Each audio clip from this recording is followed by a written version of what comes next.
छगन भुजबळ बोलत आहेत, थेट जाऊयात. शिवभोजन थालीचे पैसे येत नाही, गेले 5-6 महिने झाले. लाडकी बहीण योजनेमुळे इथे पडलं.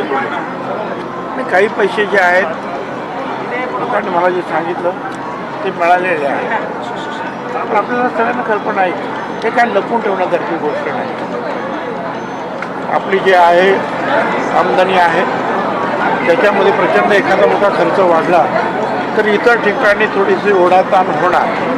हे कितीही कोणी सांगितलं की अर्थव्यवस्था फार शाबूत आहे, काय आहे शाबूत, पण ते अशी काय कसं थोडी थोडी तर करावी लागणार आहे.